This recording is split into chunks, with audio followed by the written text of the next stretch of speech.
You are walking down a bustling street, but the air does not taste like the suffocating soot of the industrial age. It tastes like roasted pecans, sweet pipe tobacco, and the crisp, clean scent of newly minted money. You look down at your leather shoes, polished so brightly they reflect the glow of the electric street lamps above. You are not a laborer. You are not a servant with a bowed head.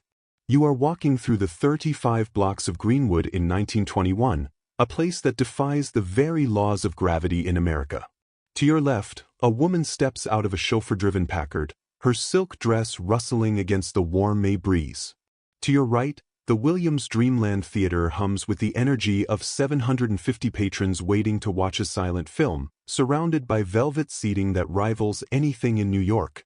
You breathe in this impossible prosperity, but as you do, the hair on the back of your neck stands up. Because while this street is a utopia of wealth and absolute excellence, it is surrounded by a suffocating darkness. You are standing in a golden bubble, and just past the railroad tracks, unseen eyes are watching you, waiting for the perfect moment to strike a match. They do not want you to know this story. For a century, they tried to erase this street from the map, to bury the truth under layers of asphalt and silence. But the ghosts of Greenwood are loud, and to understand why they were murdered, you must first understand the terrifying power of what they built. This is not a story about victims. This is a mystery about a financial fortress so untouchable, so fiercely independent, that the only way to defeat it was to wipe it off the face of the earth. But this is not the worst part. The true horror is how methodical the destruction was, and how the blueprint of this empire was deliberately hidden from you. You need to understand that Greenwood was not a happy accident or a stroke of luck. It was a calculated, brilliant act of economic warfare against a system designed to crush them. The residents here did not beg for a seat at a table that was rigged against them. They built their own table out of mahogany and refused to let anyone else sit down. In this neighborhood, a single dollar bill circulated 19 times before it ever left. It passed from the hands of the black surgeon to the black grocer, from the grocer to the tailor, from the tailor to the lawyer, creating an impenetrable fortress of wealth. This was a place where doctors owned their own airplanes, where lawyers never lost a case, and where the schools taught Latin and physics to children whose grandparents were born in chains. Look at the Stratford Hotel looming ahead of you. It is the largest black-owned hotel in the United States, boasting 54 luxury suites, a gambling hall, a saloon, and dining rooms that serve the finest cuts of meat on imported porcelain plates. W. Gurley, the visionary titan who purchased this land, walks past you, calculating his next real estate acquisition. He started with a humble boarding house and turned it into a sprawling empire. There are 2 independent newspapers operating here, a massive public library, and a state-of-the-art hospital that rivals the medical centers across town. The level of sophistication is staggering. But pride is a dangerous currency when your neighbors are bankrupt in spirit. Every time a new brick was laid in Greenwood, every time a new piano was carried into a 3-story mansion on the hill, it was seen not as an achievement, but as an unforgivable insult to the natural order of the Jim Crow South. The tension was not a slow burn, it was a ticking time bomb buried under the floorboards of the Stratford Hotel. And then, something even more dangerous appears. It was not a grand conspiracy that lit the fuse, but a terrifyingly mundane moment. You walk past the Drexel building in downtown Tulsa, and you see a 19-year-old boy named Dick Rowland stepping into an elevator. He is just a shoe shiner, a kid trying to get through his day, his hands stained with the polish that shines the shoes of the white elite.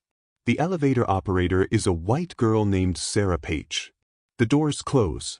A sudden scream echoes down the cold marble hallway. The doors open, and the boy runs for his life, his eyes wide with the realization of what this means. In any rational world, it is a tripped foot, a bumped shoulder, a teenage misunderstanding. But this is not a rational world. This is Tulsa in 1921, and the local newspapers are starving for blood. The next morning, the Tulsa Tribune prints a sensational headline that acts as a dog whistle to every resentful, angry man in the county. It was a manufactured excuse. The white citizens of Tulsa did not want justice for an elevator incident. They wanted the land, the gold, and the blood of the people who dared to be better than them. As the sun begins to set on May 31st, you feel the atmosphere in Greenwood violently shift. The sweet smell of tobacco is instantly replaced by the metallic, sour scent of fear and adrenaline. You hear the heavy clicking of deadbolts and the harsh metallic clack of rifle bolts being pulled back. The men of Greenwood, veterans who survived the muddy, blood-soaked trenches of World War I in France, are reaching under their beds and into their closets. They put their army uniforms back on, pinning their combat medals to their chests. They march toward the downtown courthouse, a phalanx of silent, heavily armed men, determined to prevent the lynching of young Dick Rowland. They are vastly outnumbered by a rabid mob of thousands, but they do not blink. They have stared down German machine guns in the Argonne forest. They are not afraid of a local lynch mob. A white man steps forward from the angry crowd, his face twisted in rage, and tries to snatch a rifle from a black veteran. The veteran pulls back, his grip like iron. A shot rings out. That single, sharp crack of gunfire is the sound of the world ending. The fragile piece shatters into a million jagged pieces, and the nightmare truly begins. The veterans retreat back across the tracks, falling back to defend the borders of Greenwood in a tactical withdrawal. But the mob that follows them is not just an angry crowd. It is an organized, deputized army of thousands, handed weapons and ammunition by the very police officers who swore an oath to protect the city. But before you think this is just a tragic street fight, you need to look up at the sky. You are huddled in the back of a luxury pharmacy, listening to the glass shatter out front as looters tear through the community. Suddenly, you hear a sound that makes the blood run cold in your veins. It is a low, mechanical drone, buzzing like a swarm of angry hornets. You look through the shattered window, up into the dark night sky, and you witness an atrocity that completely defies belief. Private airplanes are circling above an American city. They are flying so low you can practically see the faces of the pilots, men who just hours ago might have been your neighbors, now transformed into executioners. You watch in paralyzed horror as the pilots drop burning balls of turpentine and sticks of dynamite directly onto the rooftops of the multimillion-dollar mansions, the schools, the churches, and the hospitals. The sky turns a bruised, sickening orange. Greenwood is not just burning, it is being surgically executed from the air. The heat becomes unbearable, stripping the moisture directly from your lungs. You can smell the melting asphalt, the burning wood, the incineration of a billion-dollar dream. The 750 velvet seats of the Dreamland Theater are transformed into a roaring furnace, the silver screen melting into a puddle of toxic slag. The gold leaf lettering of the Stratford Hotel melts and drips onto the sidewalk like glowing tears. The screams of the innocent are drowned out by the roar of the inferno and the manic cheering of the looters who are breaking into homes, stealing women's jewelry, family heirlooms, and hauling grand pianos down the street while the houses burn to the ground behind them. You run through the suffocating alleyways, choking on the thick, black smoke, tripping over the bodies of the people you saw walking in silk just a few hours ago. The escalation is absolute. This is no longer a riot, it is a calculated ethnic cleansing. Mothers are fleeing into the woods with newborn babies wrapped in soot-stained blankets. Fathers are gunned down on their own front porches defending their property. By the time the sun rises on June 1st, the 35 blocks of unparalleled prosperity have been reduced to a smoldering, gray wasteland. You stand in the exact spot you started, on the corner of Greenwood and Archer, but there is absolutely nothing left. The air smells of death, white ash, and the bitter tang of burned library books. 300 people have vanished, murdered in the streets or burned alive in their own homes.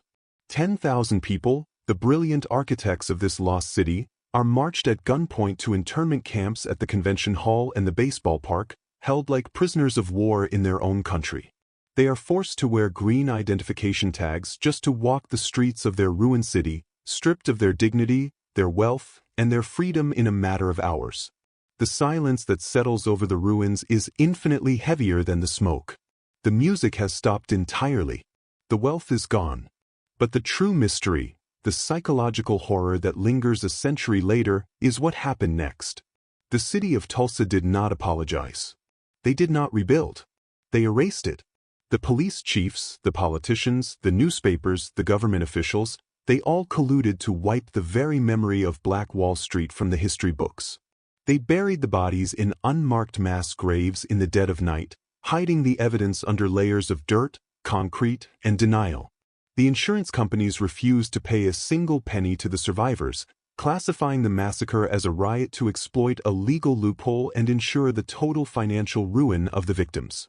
For 60 years, it was a ghost story, whispered only behind closed doors, a trauma passed down through generations while the rest of the world remained willfully ignorant. The textbooks in the local schools never mentioned the fire. The public archives were mysteriously purged of all photographs and police reports from that week. The cover-up was so absolute, so devastatingly effective, that even people living in Tulsa decades later had no idea that they were walking over a crime scene of unparalleled proportions. You have to ask yourself why. Why did they go to such incredible lengths to silence the victims and destroy the records? Because if the world knew the truth, if the world saw the blueprint of Greenwood, they would realize that the American dream was never meant to be exclusive.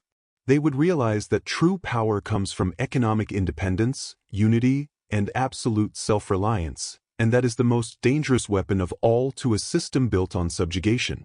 The legacy of Black Wall Street is not in the ashes. It is in the terrifying realization of what could have been. If Greenwood had been allowed to survive, if its staggering wealth had been allowed to compound and grow over the last 100 years, what would the world look like today? We are standing on the graves of billionaires, visionaries, and pioneers whose futures were violently stolen simply because they dared to shine too brightly in the dark.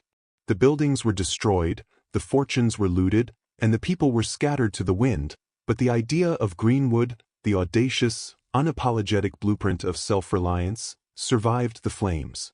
You can still feel the pulse of that relentless ambition vibrating beneath the modern pavement. The story of Black Wall Street is a dark mirror held up to the face of society, reflecting the brutal cost of excellence in a world deeply terrified of change. It forces you to confront the uncomfortable truth that sometimes, doing everything exactly right is precisely what puts a target on your back. As you walk away from the ghosts of Greenwood, you are left with a lingering, unshakable realization. If they could build an empire from the dirt while the entire world actively plotted their destruction, it forces you to wonder if you would ever be brave enough to build something that the world is entirely afraid of.